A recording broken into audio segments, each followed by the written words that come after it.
ଆମେ ମାଙ୍କୁ ଧ୍ୟାନ କରି ଆରମ୍ଭ କରିବା। ସାଇଲେନ୍ସ ମା।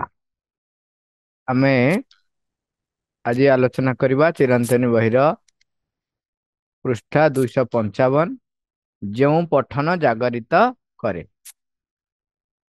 ଆଉ ପୂର୍ବ ଆଲୋଚନାରେ ଆମେ ଆଲୋଚନା କରିଥିଲେ 254 ପେଜର ଜ୍ଞାନ ତୁମ ଭିତରେ ଅଛି। ତାର ସାରାଂଶଟି ଥିଲା ଏଇଭଳି।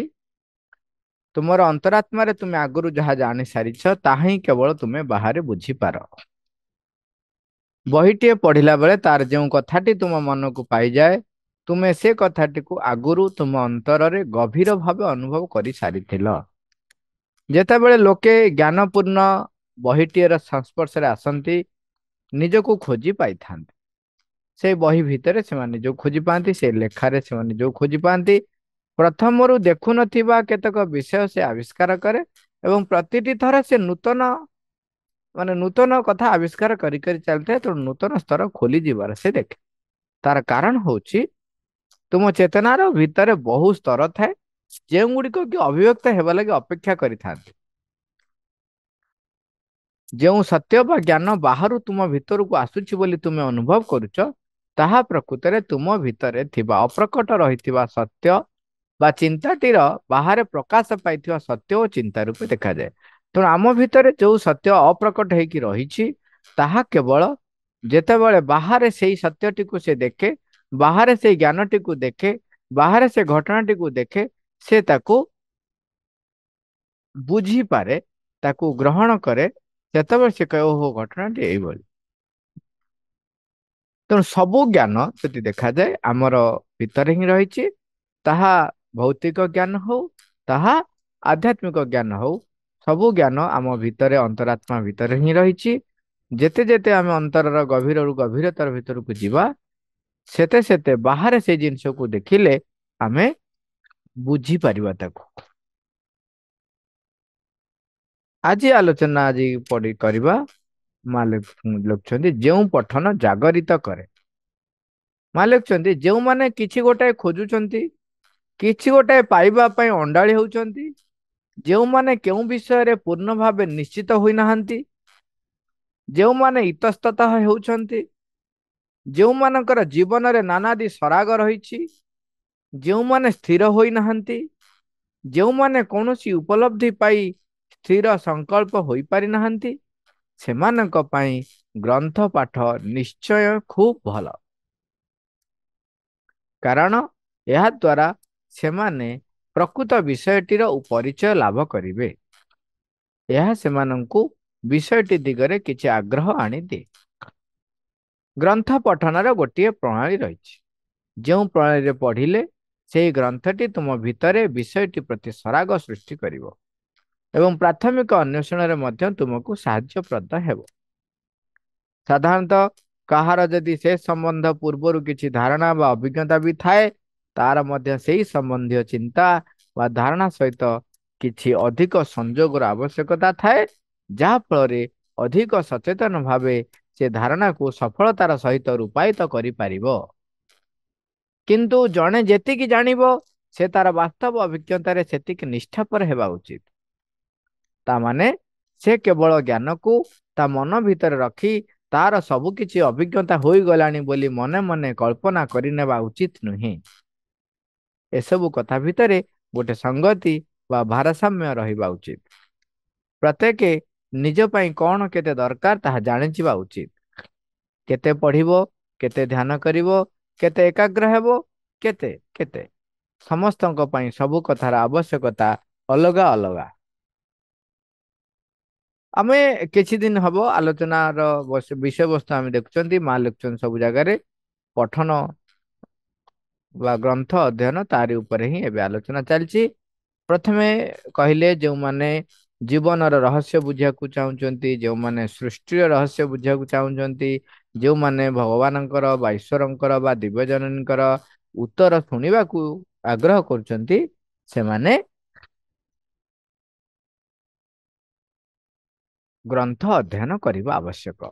ସେମାନଙ୍କର ମନ ବିକଶିତ ହେବା ଦରକାର ଏବଂ ମନ ବିକଶିତ ହେବା ପାଇଁ ଗ୍ରନ୍ଥ ଅଧ୍ୟୟନ ଆବଶ୍ୟକ। ପୂର୍ବ ଥର ପଢିଲେ ଯେ ଗ୍ରନ୍ଥ ଅଧ୍ୟୟନ କଲା ବେଳେ ଗ୍ରନ୍ଥ ଭିତରେ ବା ବହି ଭିତରେ ଆମେ ଯୋଉ ଜ୍ଞାନ ଆମେ ଯୋଉଟାକୁ ଆମେ କୁହନ୍ତି ଆରେ ହେଇ ଏଇ ଜ୍ଞାନଟି ତ ମୋ ଭିତରେ ଥିଲା ବୋଲି ମୁଁ ପରେ ଜାଣେ, କିନ୍ତୁ ମତେ ଭଲ ଲାଗେ ଏବଂ ନୂଆ ନୂଆ ତଥ୍ୟ ନୂଆ ନୂଆ ଜ୍ଞାନ ଆବିଷ୍କାର କରେ।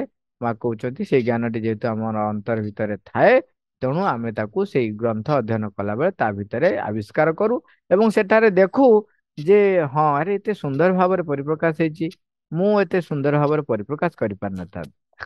ଏଇଭଳି ଭାବରେ ଆମ ଭିତରେ ଥିବା ଜ୍ଞାନ ବାହାରେ ପ୍ରକଟ ହେଉଥିବା ଜ୍ଞାନ ସହିତ ଯେତେବେଳେ ମିଶିଯାଏ, ସେତେବେଳେ ଆମେ ତାକୁ ରେକଗ୍ନାଇଜ କରୁ। ତେବେ ପ୍ରଶ୍ନ ଉଠିଲା ସେଇ ଯୋଉ ଗ୍ରନ୍ଥ ଅଧ୍ୟୟନ କଲା ବେଳେ ଆମେ ଆମେ ଆଲୋଚନା କରିଥିଲେ ଯେ ଗ୍ରନ୍ଥରେ ଯେତେବେଳେ ଆମେ ଯୋଉମାନେ ଜ୍ଞାନ ପିପାସୁ ସେମାନଙ୍କୁ ଜ୍ଞାନ ଗର୍ଭକ ଜିନିଷଟି ତାଙ୍କୁ ନୂତନ ନୂତନ ଦିଗ ଦେଖାଏ।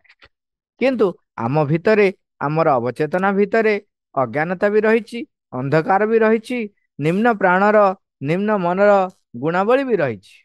ତେଣୁ ଆମକୁ କୋଉ ଭଳିଆ ଗ୍ରନ୍ଥ ଅଧ୍ୟୟନ କରିବା ଆବଶ୍ୟକ ସେ ବିଷୟରେ ସଚେତନ ହେବା କଥା। ତେଣୁ ଆଜିର ଆଲୋଚନାରେ ରହିଛି ଯେଉଁ ପଠନ ଜାଗରିତ କରେ। ମା ଲେଖୁଛନ୍ତି ଯେଉଁମାନେ କିଛି ଗୋଟେ ଖୋଜୁଛନ୍ତି ତାମାନେ ସେମାନଙ୍କ ଭିତରେ ଗୋଟେ ଜିଜ୍ଞାସୁର ମନୋଭାବ ରହିଛି, କିଛି ଗୋଟିଏ ପାଇବା ପାଇଁ ଅଣ୍ଡାଳି ହେଉଛନ୍ତି, ବ୍ୟାକୁଳତା ରହିଛି ଯେ ମୁଁ କିଛି ଖୋଜୁଛି କିଛି ପାଇବି। ଯେଉଁମାନେ କେଉଁ ବିଷୟ ପୂର୍ଣ୍ଣ ଭାବେ ନିଶ୍ଚିତ ହୋଇନାହାନ୍ତି, ଯେଉଁମାନେ ଇତସ୍ତତା ହେଉଛନ୍ତି, ଯେଉଁମାନଙ୍କର ଜୀବନରେ ନାନାଦି ସରାଗ ରହିଛି, ଯେଉଁମାନେ ସ୍ଥିର ହୋଇନାହାନ୍ତି, ଯେଉଁମାନେ କୌଣସି ଉପଲବ୍ଧି ପାଇ ସ୍ଥିର ସଂକଳ୍ପ ହୋଇପାରିନାହାନ୍ତି। ତାମାନେ ଉପଲବ୍ଧି ପାଇଲେଣି କିନ୍ତୁ ଏପର୍ଯ୍ୟନ୍ତ ତାଙ୍କ ଭିତରେ ସଂକଳ୍ପ ସ୍ଥିର ହେଇନାହିଁ, ସେମାନଙ୍କ ପାଇଁ ଗ୍ରନ୍ଥ ପାଠ ନିଶ୍ଚୟ ଖୁବ୍ ଭଲ। କାରଣ ଏହା ଦ୍ୱାରା ସେମାନେ ପ୍ରକୃତ ବିଷୟଟିର ପରିଚୟ ଲାଭ କରିବେ। ଏହା ସେମାନଙ୍କୁ ବିଷୟ ଦିଗରେ କିଛିଟା ଆଗ୍ରହ ଆଣି ଦିଏ। ଦେଖନ୍ତୁ ଗ୍ରନ୍ଥ ଭିତରେ ଗ୍ରନ୍ଥ ରହିଛି। ଏଠି ଦେଖନ୍ତୁ ଯୋଉମାନେ ଖୋଜନ୍ତି, ଯେଉଁମାନଙ୍କ ଭିତରେ ଏକ ଜିଜ୍ଞାସାର ମନୋଭାବ ଥାଏ ଏବଂ ନୂତନ ପଥରେ ଯେତେବେଳେ ଆମେ ଆଗେଇ ଯାଉଛନ୍ତି, ଆମେ ଯେହେତୁ ରୂପାନ୍ତର ପାଇଁ ନିଜକୁ ପ୍ରସ୍ତୁତ କରିବା ପାଇଁ ସଂକଳ୍ପ କରିଛନ୍ତି, ସେତେବେଳେ ଆମର ମନ ବିକଶିତ ହବା ଜରୁରୀ। କାହିଁକି ନା ବାଟରେ ଘାଟରେ ଗଲାବେଳେ କେତେ କେତେ କଥା କେତେ କେତେ ଶକ୍ତି ଆମକୁ ତାଙ୍କର କ୍ରୀଡ଼ନକ କରିବା ପାଇଁ ଅନେଇ ବସିଛନ୍ତି। ଟିକେ ବି ସୁଯୋଗ ପାଇଲେ ସେ ଆମକୁ ତାଙ୍କର ବଶବର୍ତ୍ତୀ କରିନେବେ। ତେଣୁ ଆମକୁ ସେଠି ବହୁତ ସଜାଗ ହବାକୁ ପଡେ।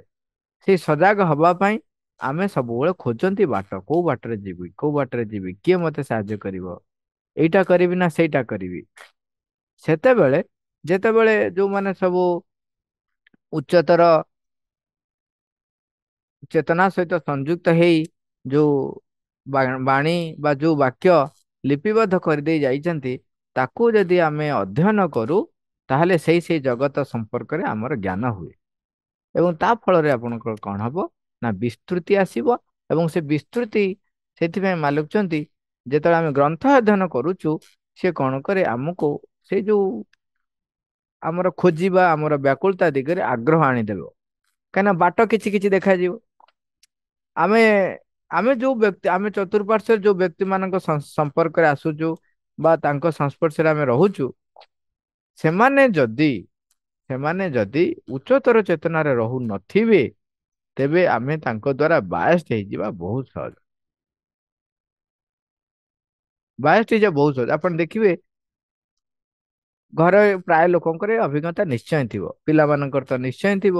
ବଡମାନେ ଦେଖିବେ ସେମାନେ ଘରୁ ଯାଇ ବଜାରରେ ଯୋଉଠି ଚାହା ପିଉଥିବେ, ଚାହା ଖଟି ହଉ କିମ୍ବା କୋଉଠି ସାଙ୍ଗମାନେ ଏକାଠି ହଉଥିବେ, ଯେତେବେଳେ କୌଣସି ବିଷୟ ନେଇକି ଆଲୋଚନା ଥାଏ ସେଇଠି ନିଶ୍ଚୟ ସେ ଆଲୋଚନାଟି ପଡେ ଏବଂ ସେଇ ଆଲୋଚନାର ଜ୍ଞାନ ସେଠି ଯୋଉମାନେ ଥିବେ ଯୋଉ ଯୋଉ ଜ୍ଞାନ ସବୁ ଦେବେ, ସେଇ ଜ୍ଞାନ ହଉଛି ସର୍ବସ୍ୱ ଜ୍ଞାନ।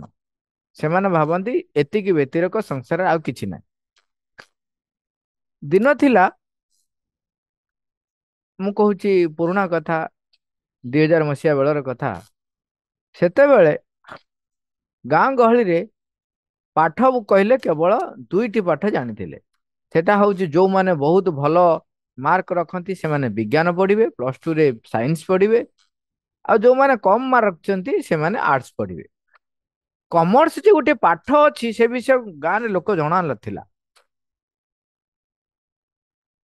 ସେତେବେଳେ ଯଦି କିଏ କହିଲା ଯେ ମୁଁ କମର୍ସ ପଢିବି ବୋଲି, ସେଟା ଗୋଟେ ପାଠ, ସେଟା କି ପାଠ? ତୁ ଏତେ ଭଲ ମାର୍କ ରଖିଛୁ, ତୁ ତୁ ସାଇନ୍ସ ପଢ, ସାଇନ୍ସ ପଢ। ଯଦି ଜଣେ ସାଇନ୍ସରେ ଭଲ ମାର୍କ ରଖିକି ସିଏ କହିବ ନାଇଁ ନାଇଁ ମୁଁ +3 ରେ ଆର୍ଟସ କରିବି, ତେବେ ଲୋକ ଅନେଇବେ, ଆବା କାବା କଣ ହେଇକି କହୁଛି, ଏତେ ଭଲ ମାର୍କ ରଖିଛି, +3 ଆର୍ଟସ ପଢିବ, ଇଏ କି କଥା? ଆଇଏଏସ୍ ଦବ, ଇଏ କି କଥା? ସାଇନ୍ସ ପଢୁଛି ଟି, ଇଏ କଣ ଆର୍ଟସ ପଢିବ? ନା ନା, ଏ କଥା ନାହିଁ। ତେଣୁ ତାଙ୍କର ସେ ସମ୍ବନ୍ଧରେ ଧାରଣା ନଥାଏ। ତେଣୁ ଯୋଉ ବ୍ୟକ୍ତି ମାନଙ୍କ ସଂସ୍ପର୍ଶରେ ଆପଣ ଆସିବେ, ତାଙ୍କର ଚେତନାର ସ୍ଥିତି, ତାଙ୍କର ବାହ୍ୟ ଜ୍ଞାନର ସ୍ଥିତି ଯେତିକି, ସେ ଆପଣଙ୍କୁ କବଳିତ କରି ରଖନ୍ତି। ସେଥିରୁ ଉର୍ଦ୍ଧ୍ୱକୁ ଯିବାକୁ ହେଲେ ଆପଣଙ୍କୁ ଅଧିକରୁ ଅଧିକ ଯଦି ଗ୍ରନ୍ଥ ଅଧ୍ୟୟନ କରିବେ, ତେବେ ଦେଖିବେ କେତେ ପ୍ରକାରର, କେତେ ନୂତନ ଧରଣର, କେତେ ଉର୍ଦ୍ଧ୍ୱତର ଜ୍ଞାନ ରହିଛି, ଉର୍ଦ୍ଧ୍ୱତର ଚେତନାର କଥା ରହିଛି, ବହୁତ କଥା ଅଛି। ନିଜ ସଂକୀର୍ଣ୍ଣ ଚିନ୍ତାର ଏବଂ ମୋ ଭଳିଆ ଯୋଉମାନେ ସେଇ ସ୍ଥିତିରେ ଅଛନ୍ତି, ସମ ସ୍ଥିତିରେ ଅଛନ୍ତି, ସେମାନେ ମୋର ସାଙ୍ଗ ହୁଅନ୍ତି। ବହୁତ କମ ଲୋକ ଅଛନ୍ତି ଯୋଉମାନେ ତାଙ୍କ ଠାରୁ ଉଚ୍ଚତର ଚେତନାରେ ଥିବା ବ୍ୟକ୍ତି, ଉଚ୍ଚ ଜ୍ଞାନ ରଖିଥିବା ବ୍ୟକ୍ତି ସହିତ ସମ୍ପର୍କ ରଖନ୍ତି। ସାଧାରଣତଃ ଯଦି ଉଚ୍ଚତର ଜ୍ଞାନ ଥିବା ବ୍ୟକ୍ତିଙ୍କ ପାଖରୁ ଟିକେ ସମସ୍ତେ ସମ୍ଭ୍ରମତାର ସହିତ ଦୂରେଇ ରୁହନ୍ତି। ସେତେବେଳେ ଆମକୁ ପୁସ୍ତକ ଅଧ୍ୟୟନ ବହୁତ ସାହାଯ୍ୟ କରିବ। କାହିଁକିନା ପୁସ୍ତକରେ ଯୋଉ ଜ୍ଞାନ ପିପାସୁ ଆପଣଙ୍କର ଥିବ, ସେ ଆପଣଙ୍କୁ ନୂତନ ଦିଗ ଖୋଲେଇବ, ଲୋକଙ୍କ ଆଡକୁ ନବ, ଏବଂ ଆପଣ ଯେତେବେଳେ ଖୋଜିବେ, ସେତେବେଳେ ଉଚ୍ଚତର ଜ୍ଞାନ ଥିବା ଲୋକଙ୍କ ପାଖକୁ ଆପଣ ନିଶ୍ଚୟ ଖୋଜି ଖୋଜି ଯାଇ ପହଞ୍ଚିବେ। ତାହେଲେ ସେ ଯୋଉ ଆମେ ଗ୍ରନ୍ଥଟି ପଢିବା, କେମିତି ପଢିବା? ମା ଲେଖୁଛନ୍ତି, ଗ୍ରନ୍ଥ ପଠନର ଗୋଟେ ପ୍ରଣାଳୀ ରହିଛି। ଯେଉଁ ପ୍ରଣାଳୀରେ ପଢିଲେ ସେଇ ଗ୍ରନ୍ଥଟି ତୁମ ଭିତରେ ବିଷୟଟି ପ୍ରତି ସରାଗ ସୃଷ୍ଟି କରିବ, ତାମାନେ ଆଗ୍ରହ ଆଣିଦବ। ଯୋଉ ବିଷୟଟି ଆପଣ ପଢୁଛନ୍ତି, ସେ ବିଷୟ ଦେଖି ଆଗ୍ରହ ଆଣିଦବ। ତାର ଗୋଟେ ପଢିବାର ଗୋଟେ ପ୍ରଣାଳୀ ରହିଛି। ଆଗ ପଢିଦବା। ମା କଣ କହୁଛନ୍ତି? ମା କହୁଛନ୍ତି ପ୍ରାଥମିକ ଅନ୍ୱେଷଣରେ ମଧ୍ୟ ତୁମକୁ ସାହାଯ୍ୟ ପ୍ରଦ ହବ। ତମେ ଯୋଉ ଖୋଜୁଛ ସେଥିରେ ସେ ସାହାଯ୍ୟ କରିବ। ସାଧାରଣତଃ କାହାର ଯଦି ସେ ସମ୍ବନ୍ଧ ପୂର୍ବରୁ କିଛି ଧାରଣା ବା ଅଭିଜ୍ଞତା ବି ଥାଏ, ତାର ମଧ୍ୟ ସେଇ ସମ୍ବନ୍ଧୀୟ ଚିନ୍ତା ବା ଧାରଣା ସହିତ କିଛି ଅଧିକ ସଂଯୋଗର ଆବଶ୍ୟକତା ଥାଏ, ଯାହା ଫଳରେ ଅଧିକ ସଚେତନ ଭାବେ ସେ ଧାରଣାକୁ ସଫଳତାର ସହିତ ରୂପାୟିତ କରିପାରିବ। ଏଠି ଦିଟା କଥା କୁହ। ପ୍ରଥମେ କହିଲେ ଗ୍ରନ୍ଥ ପଠନର ଗୋଟେ ପ୍ରଣାଳୀ ରହିଛି। ଆପଣ ଯଦି ବହିଟାକୁ ଧରିଥିବେ, ଇଆଡେ ସିଆଡେ ଅନ୍ୟମନସ୍କ ହଉଥିବେ, ତେବେ ସେ ପାଠ ଯେତେବେଳେ ଆପଣ ପଢିବେ, ଆପଣ କିଛି ବି ଗ୍ରାସ୍ପ କରିପାରିବେ ନାହିଁ, ଭିତରକୁ କିଛି ବି ନେଇପାରିବେ ନାହିଁ। ଏବଂ ଦେଖିବେ ଏଇଟା ନିଶ୍ଚୟ ବି କିଛି ଥିବ। ଯଦି କିଏ ଲୋକ ପଳେଇ ଆସିଲେ, ଆପଣ ପଢି ଦେଇଥିବେ ପାରାଗ୍ରାଫ ଟା, ସେଇ ଭିତରେ ଗୋଟେ ଲୋକ ଆସିଲେ, ଆପଣ ସାଙ୍ଗେ ସାଙ୍ଗେ ଅନ୍ୟମନସ୍କ ହେଇଯାଆନ୍ତି, ଏବଂ ପୁଣି ଆଉ ଥରେ ସେଇ ପାରାଗ୍ରାଫଟି ପଢିଲେ ହିଁ ତା ଭିତରେ ଥିବା କଣ ଲେଖା ରହିଛି ତା ବିଷୟରେ ଆପଣ ଜାଣିପାରନ୍ତି। ନହେଲେ ଆପଣ ଲାଗିବ କଣ ପଢିଲି, ମୁଁ କିଛି ବୁଝିପାରିଲିନି, କଣ ପଢିଲି, ଆଉ ଥରେ ଟିକେ ପଢେ, ଆଉ ଟିକେ ପଢେ। ତେଣୁ ପଢିବାର ଏକ ପ୍ରକ୍ରିୟା ରହିଛି। ସେଥିପାଇଁ କେତେ ଗୁଡେ ପ୍ରଣାଳୀ ରହିଛି। ଯେ ସାଧାରଣତଃ ପାଠ ପଢିଲା ବେଳେ ପ୍ରଥମ ହଉଛି, ବିଜ୍ଞାନ କହୁଛି, ତମେ ପର୍ଯ୍ୟାପ୍ତ ପରିମାଣରେ ଆଲୋକ ଥିବା ସ୍ଥାନରେ ପାଠ ପଢିବ। ବହି ଯେତେବେଳେ ପଢୁଛ, ଆଲୋକ ଯେମିତି ସଫିସିଏଣ୍ଟ ଥିବ। କାହିଁକି ନା ଆମର ଶରୀରର କୋଷ ଗୁଡିକ ଆଲୋକ ସହିତ ସଂଶ୍ଳିଷ୍ଟ। ସୂର୍ଯ୍ୟ ଉଦୟ ହେଲେ ସେମାନେ ଜାଗ୍ରତ ହୁଅନ୍ତି। ସୂର୍ଯ୍ୟ ଯେତେବେଳେ ଆମ ଠାରୁ ଦୂରେଇ ଯାଆନ୍ତି, ସେତେବେଳେ ସେମାନଙ୍କର ଏନର୍ଜି ସ୍ତିମିତ ହୁଏ, ସେମାନେ ଟିକେ ଶିଥିଳ ହେଇଯାଆନ୍ତି। ଆପଣ କହିବେ ବାହାରୁ କାହିଁ, ମତେ ତ ରାତିରେ କିଛି ସେମିତି ଶିଥିଳତା ଲାଗୁନାହିଁ। ଆପଣ ଦେଖନ୍ତୁ, ଯଦି ଅଭ୍ୟାସ, ନିହାତି ଅଭ୍ୟାସ ନଥିବ, ଯେମିତି ନାଇଟ୍ ୱାଚମ୍ୟାନ ତାର ରାତିରେ ଚେଇଁବା ଅଭ୍ୟାସ ଥାଏ। ଯଦି ଅଭ୍ୟାସ ନଥିବ, ତେବେ ରାତି 12ଟା ପାଖାପାଖି ହେଲେ ଆପଣଙ୍କୁ ନିଶ୍ଚୟ ନିଦ ମାଡ଼ିବ। ଆପଣ ଟିକେ ଆଭଏଡ କରିଦେଲେ ତାପରେ ନିଦ ଭାଙ୍ଗିଯାଏ, କିନ୍ତୁ ନିଦଟି ନିଶ୍ଚୟ ଲାଗେ। କାରଣ ଶରୀର ସେତେବେଳେ କ୍ଳାନ୍ତ ହେଇଯାଇଥାଏ। କ୍ଳାନ୍ତ ବି ଯଦି ନ ହେଇଥିବ, କୋଷ ସେତେବେଳେ କହେ ମୁଁ ଟିକେ ବିଶ୍ରାମ ନେବି। କାରଣ ଆଲୋକ ଯେତେ ତାଠାରୁ ଦୂରକୁ ଯାଏ ସେ ସେତିକି ବିଶ୍ରାମ ଆବଶ୍ୟକ କରେ। ସେଥିପାଇଁ ଦିନରେ ଆପଣ ଯେତେ ସମୟ ଶୁଅନ୍ତୁ, ତା ସେତିକି ସମୟ ଯଦି ରାତିରେ ଶୋଇବେ ଅଧିକ ବିଶ୍ରାମ ପାଇବେ। ତେଣୁ ପର୍ଯ୍ୟାପ୍ତ ଆଲୋକ। ତାପରେ ପଢିଲା ବେଳେ ଆପଣଙ୍କର ଯୋଉ ଦେଖିବେ, ଆପଣଙ୍କର ଲେଖା ଯଦି ପଢୁଥିବେ ତା ଦେହରେ ଟିକେ କୋଉଟା ଆପଣଙ୍କୁ ଭଲ ଲାଗିଲା, ଗୋଟେ ଲାଇନ ଭଲ ଲାଗିଲା, ଗୋଟେ ଶବ୍ଦ ଭଲ ଲାଗିଲା, ଦିଟା ଶବ୍ଦ ଆପଣଙ୍କୁ ବା ଗୋଟେ ବାକ୍ୟ ଆପଣଙ୍କ ମନ ପସନ୍ଦର ହେଲା, ଆପଣ ଭାବିଲେ ଆରେ ଏଇଟା ତ ନୂଆ କଥାଟେ, ସେଇଭଳିଆ କଥା ଗୁଡ଼ିକୁ ଅଣ୍ଡରଲାଇନ କରିବେ। କିମ୍ବା ତା ଦେହରୁ ଯେମିତି ହାଇଲାଇଟର ଦିଅନ୍ତି ହାଇଲାଇଟର ଦେବେ, କିମ୍ବା ତାକୁ ଗୋଟେ କାଗଜରେ ଲେଖି ପକେଇବେ। ମୁଁ ଦେଖିଛି ମାମୁଁ ବାରମ୍ବାର ଯୋଉ ସମସ୍ତଙ୍କୁ, ମତେ ତ କହିଛନ୍ତି ଅନ୍ୟମାନଙ୍କୁ କୁହନ୍ତି, ବାବୁ ତମେ ତ ପଢୁଛ, ତା ଭିତରୁ ଗୋଟେ କିଛି ନାହିଁ ସବୁଦିନ ପଢ, ପଢିଲା ବେଳେ ତା ଭିତରୁ ଯୋଉ ଲାଇନ ଗୋଟେ ଲାଇନ ଦି ଲାଇନ ଭଲ ଲାଗୁଛି ତମେ ତାକୁ ଖାତାରେ ଟିପି ଦିଅ। ଇଏ କାହିଁକି କୁହନ୍ତି ଯେ ତମକୁ କହନ୍ତିନି ନିରସ ଲାଗିବନି ପଢିଲା ବେଳକୁ। ଆପଣ ପଢିବେ ନା, ଆପଣଙ୍କ ମୁଣ୍ଡ ଭିତରେ ଗୋଟେ ରହିଲା ଯେ ନାଇଁ ଆ ଭିତରୁ କିଛି ଗୋଟେ ମୁଁ ଦିଧାଟି ଲେଖିବି। ସିଏ ତେଣୁ ଆପଣ ଯେତେବେଳେ ପଢିବେ, ନିଶ୍ଚୟ ପଢିଲା ବେଳେ ଆପଣଙ୍କୁ ଗୋଟେ ଶବ୍ଦ ହଉ, ଗୋଟେ ବାକ୍ୟ ହଉ, ଦିଟା ବାକ୍ୟ ହଉ, କିଛିଟା ପାରାଗ୍ରାଫ ହଉ, ଆପଣ ମନକୁ ପାଇଯିବ। ମନକୁ ପାଇବାରେ ଭିନ୍ନ ଭିନ୍ନ କଥା ରହିଛି। ଯେମିତି ଆପଣ ପୂର୍ବରୁ କହିଲେ ଆମ ଭିତରେ ଯଦି ସେ ଜ୍ଞାନ ଥିବ ସେଠି ଆମକୁ ପରିପ୍ରକାଶ ହେଲେ ଆମକୁ ଲାଗିବ ଯେ ଆରେ ଏଇ କଥାଟି ତ ମୁଁ ଖୋଜୁଥିଲି, ଏଇଟା ମୁଁ ଭଲ ଭାବରେ ପ୍ରକାଶ କରିପାରିନଥାନ୍ତି। କିମ୍ବା ଆପଣ ଯୋଉ ବ୍ୟାକୁଳତା ଥିବ, ଯୋଉ ନୂଆ ଖୋଜୁଥିବେ, ନୂଆ ତଥ୍ୟଟେ ପାଇବେ।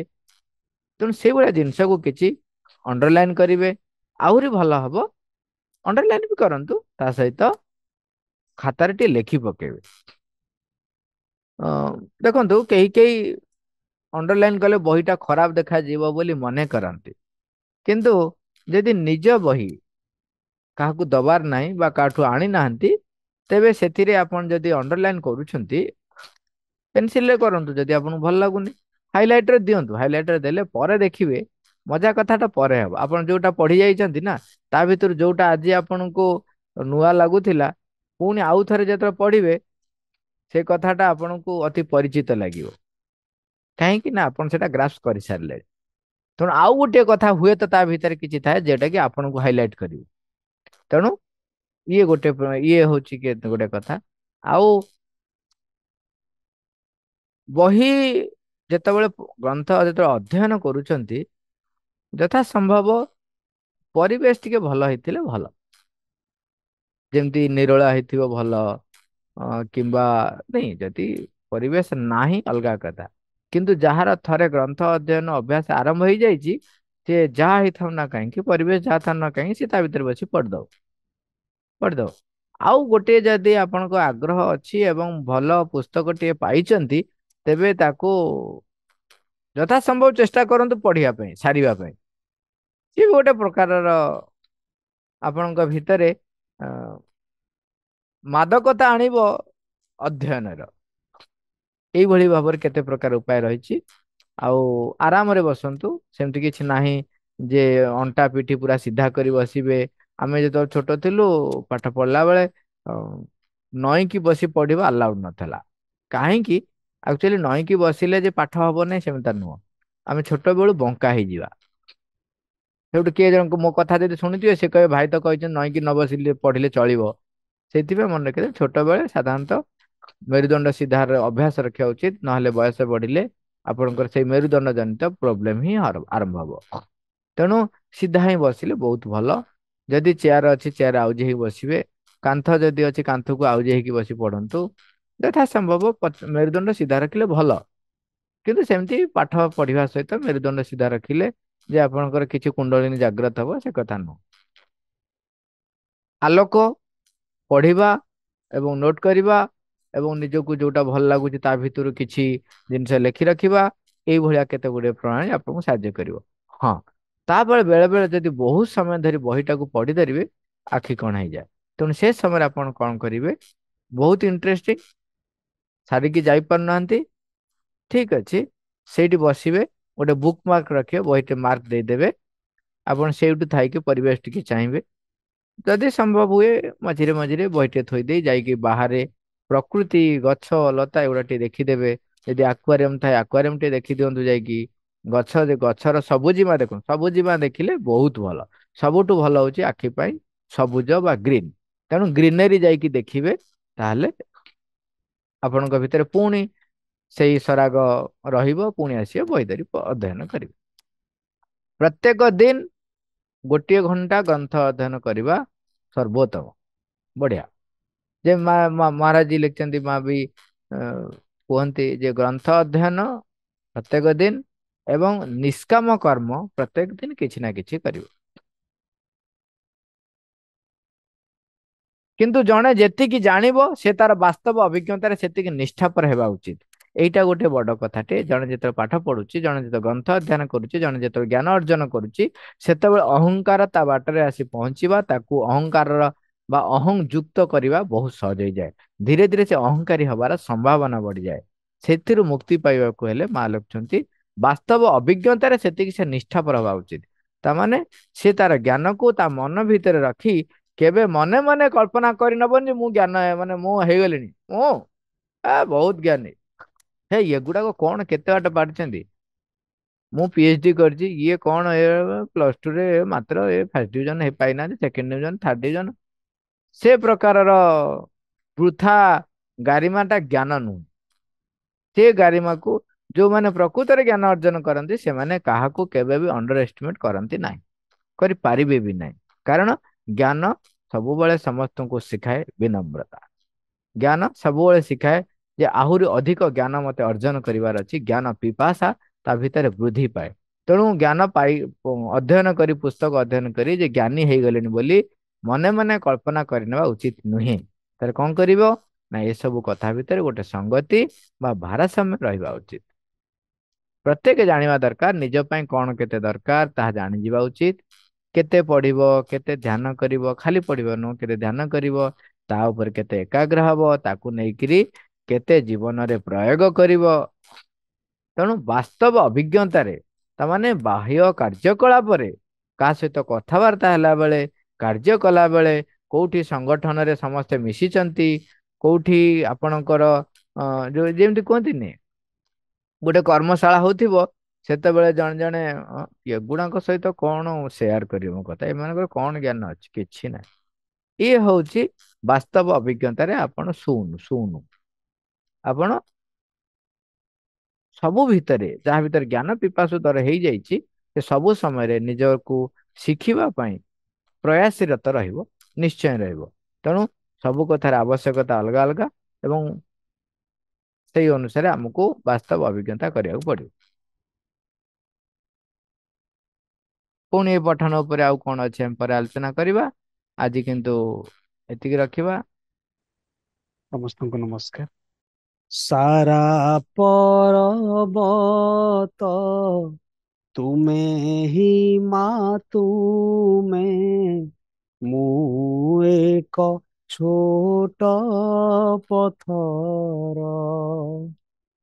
ସାରା ପର୍ବତ ତୁମେ ହି ମା, ତୁମେ, ମୁଁ ଏକ ଛୋଟ ପଥର। ପ୍ରଚଣ୍ଡ ପରାୟ ପ୍ରଭଞ୍ଜନ ତୁମେ, ପ୍ରଚଣ୍ଡ ପରାୟ ପ୍ରଭଞ୍ଜନ ତୁମେ, ମୁଁ ପରା ଧୀର ସମୀର। ସାରା ପର୍ବତ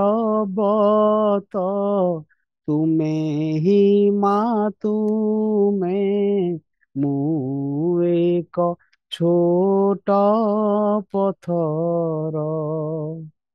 ମୁଁ ଏକ ଛୋଟ ପଥର। ନୀଳ ସାଗରର ତୁମେ ଜଳ ରାଶି, ଢେଉଟିଏ ମୁଁ ତ ମାତର। ନୀଳ ସାଗରର ତୁମେ ଜଳ ରାଶି, ଢେଉଟିଏ ମୁଁ ତ ମାତର